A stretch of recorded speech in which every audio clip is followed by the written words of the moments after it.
Tem um e-mail aqui de uma pessoa que eu achei interessante porque ela faz uma interrogação. Ô Ziza, existe limite para a paciência? Depende, para perder? Para você ter paciência com alguém numa mudança, num projeto de vida a dois. O que você acha? Depende do tamanho do amor.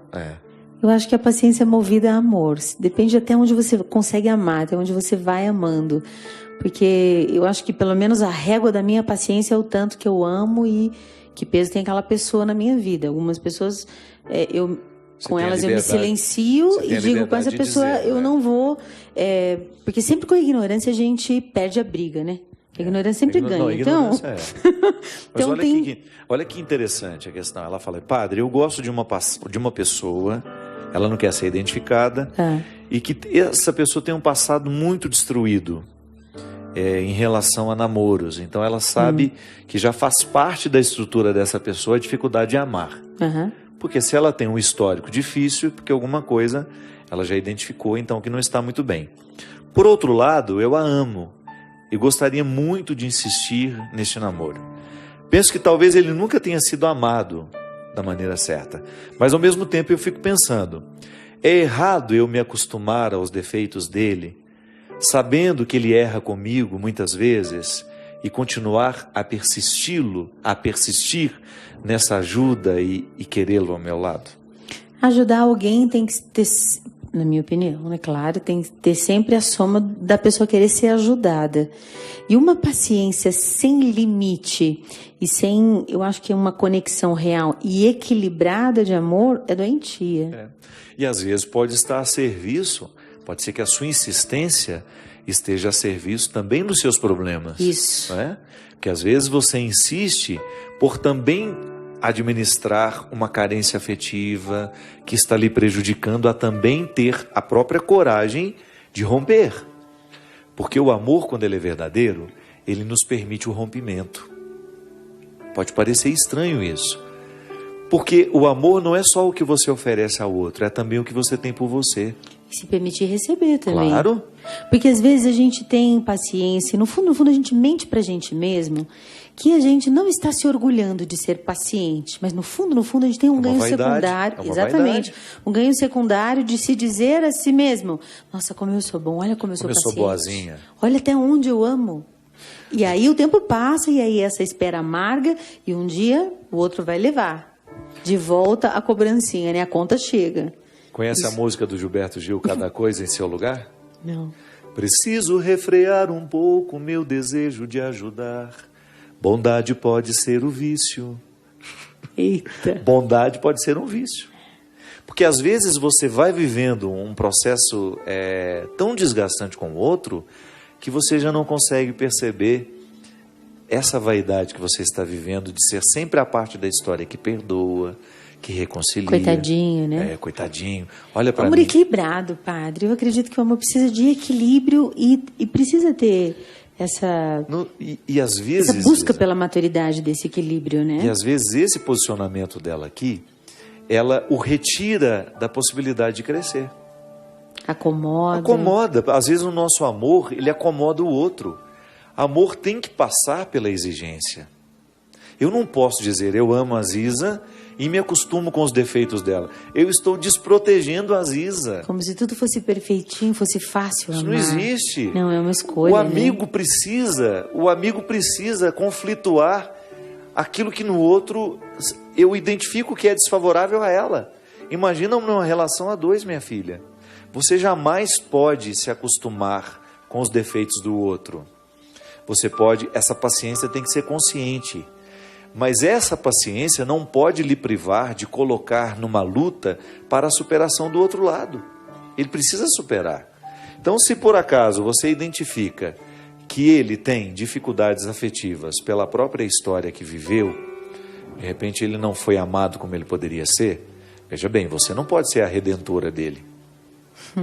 Você não pode carregar esse peso nas costas. Uma vez eu escutei uma coisa tão interessante que a maior cura para um trauma de uma falta que eu tenha vivido na minha vida, a melhor possibilidade de cura que eu posso viver é oferecer a alguém aquilo que eu nunca recebi.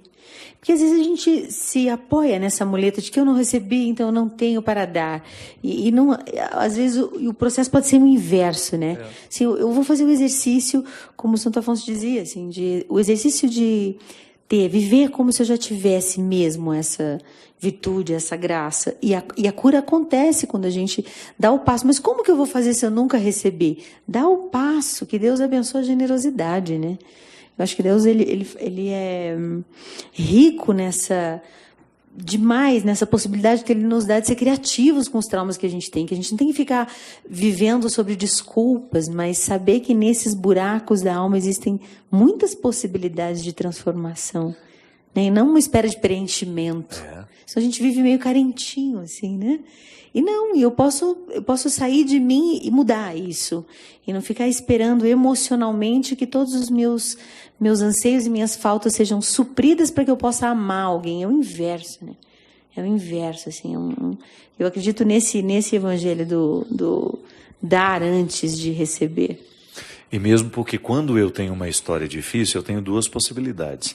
A primeira, eu vou reproduzir a história difícil na vida de quem estiver ao meu lado, ou eu vou fazer a correção disso. Isso a gente vê muito no exercício da paternidade, da maternidade, aqueles pais que sabem, nossa, meu pai foi tão duro comigo, então eu vou descontar tudo isso nos meus filhos, eu vou ser com eles também. E de repente você percebe que a dureza que seu pai teve com você, ela foi excessiva. Então você corrige com seus filhos. Você vai ser um duro na medida certa. Sim. Você vai fazer exigências justas. Você não vai exceder. Então, meu pai foi agressivo fisicamente comigo. Aí a pessoa vai descer a lenha também nos filhos, vai ser agressivo. A pessoa vai ser agressiva com os filhos que tem. Não. Eu acho que existe essa cilada psicológica. Quando a pessoa menos percebe, ela está repetindo. Reproduzindo. Isso, ela está repetindo sem querer. Por isso que eu acho que o exercício da consciência, do conscientizar-se constantemente de seus atos é extremamente importante. É um exercício diário. Porque senão a gente cai nisso e não tem a oportunidade de mudar o rumo da vida, mudar a tendência da família, mudar o rumo da história familiar. Porque a gente não é condicionado. Eu não sou condicionada ao que eu vivi. Eu sou influenciada, mas não condicionada. O condicionamento é uma realidade muito triste, né? E é o que você está falando, as estatísticas, por exemplo, de pessoas agredidos tornam-se agressores. Não precisa ser assim, né?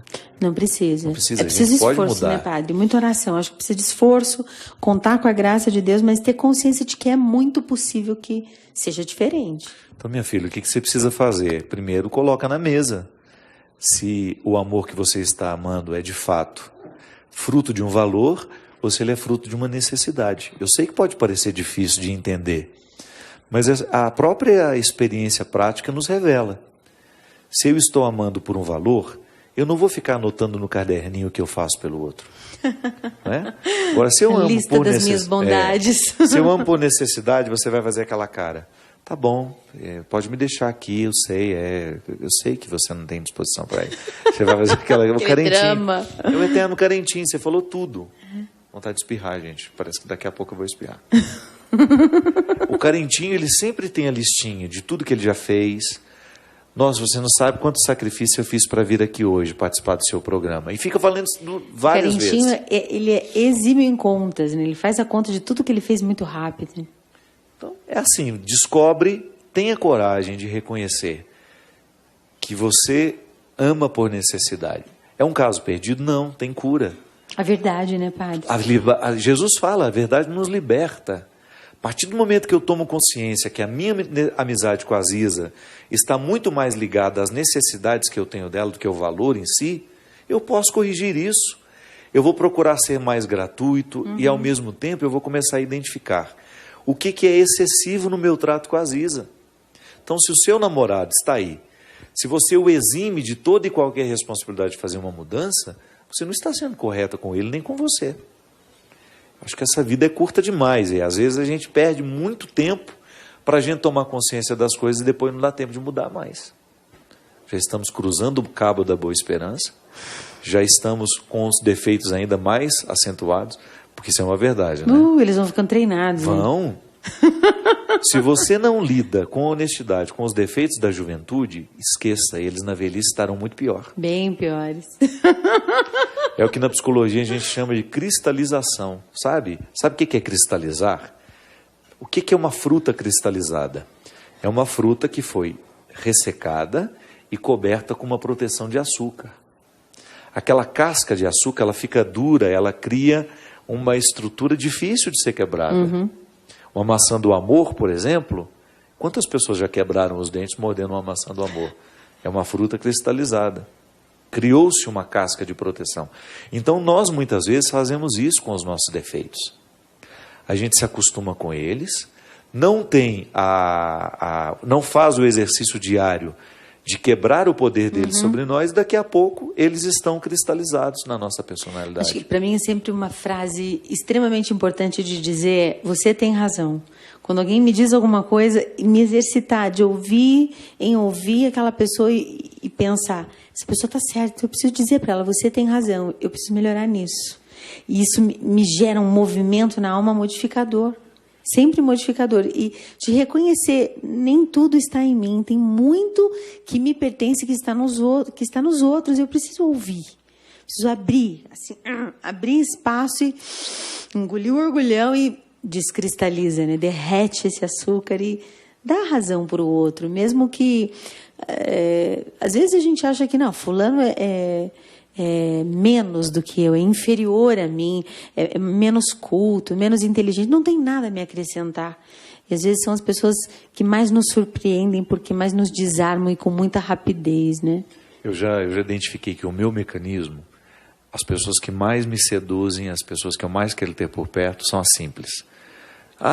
O que é a simplicidade? Quando você identifica que o outro já conseguiu ao longo da vida quebrar as estruturas da proteção da hipocrisia. Então, quanto mais pura ela é, quanto mais original, mais é o meu desejo de ficar por perto. É porque nos liberta, né? Tem a chavinha que abre o cofre. Assim, abre o cofre. É como se destrancasse a gente. E é fácil ser a gente mesmo perto de quem é a pessoa mesma, né? A minha mãe, assim. A minha mãe talvez seja a pessoa que, ao longo da minha vida, mais me ensinou o significado da simplicidade. Porque a minha mãe não tem medo de esconder a fragilidade dela. Ela não tem a necessidade de mostrar-se a boazinha, de mostrar-se a madame. Não. Ela é ela. Se ela entra aqui dentro, se eu dou ela esse microfone, ela vai contar tudo o que está acontecendo com ela. Ela vai em pouco tempo querer... E ela vai ficar íntima com muita facilidade. Ela não tem barreiras. Engraçado, às vezes eu encontro pessoas que têm tantas barreiras que elas nunca vão ser conhecidas. Nunca vão ser amadas, de tanta maquiagem que tem. De tantos excessos, de tantas... São camadas, né? Fica longe. As pessoas são difíceis de amar. Porque por mais que você faça, parece que nunca alcança. Né? Elas nunca são satisfeitas, porque tem camada demais para cair antes. Não são acessíveis. É muito triste. Acho que o simples é mais fácil de amar. E são as pessoas mais amadas, porque precisam de muito pouco também. Porque sabem que quando recebem é muito, muito, muito. E é uma delícia amar. Pô, uma pessoa simples é muito bom. É muito bom ter perto. É muito corajoso mesmo ser simples. E, ao mesmo tempo, é muito rico ser simples. Porque você permite que o outro esteja ao seu lado, tenha prazer de estar ao seu lado primeiro, né? E, ao mesmo tempo, você proporciona ao outro um acesso. É engraçado, à medida que a gente faz a opção pela simplicidade, a gente vai tendo acesso a nós também. Não é só o outro que pode lhe acessar na simplicidade. É você também que começa a dispor-se de quem você é. Por isso não tenha medo dessa simplicidade, não. Busque cada vez mais esse caminho que te simplifica. Pessoas que te ajudam a viver essa simplicidade, situações, realidades. É muito bom. A gente nunca perde quando a gente é simples. A gente nunca perde quando a gente faz a opção por ser esquecido. Nunca. A gente nunca perde. Nunca. A gente nunca perde. A gente só ganha. Só ganha. Obrigado, viu? Imagina, eu que agradeço. Te amo. Eu também. Te amo e você me simplifica. Obrigado por isso. Obrigado você que nos acompanha. Que Deus abençoe você. Obrigado pelo seu carinho, pela sua audiência e derrame sobre a sua vida a bênção e a proteção. Ele que é Pai, Filho e Espírito Santo. Amém. Até a semana que vem, se Deus quiser.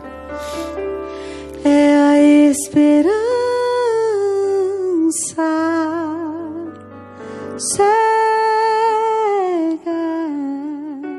que tenho em sua misericórdia. É a esperança cega que tenho em sua misericórdia, e o que agrada a Deus em minha pequena alma é que eu ame minha pequenez e minha pobreza. O que agrada a Deus em minha pequena alma é que eu ame minha pequenez e minha pobreza. É a esperança cega que eu tenho em sua misericórdia. É a esperança cega que tenho em sua misericórdia.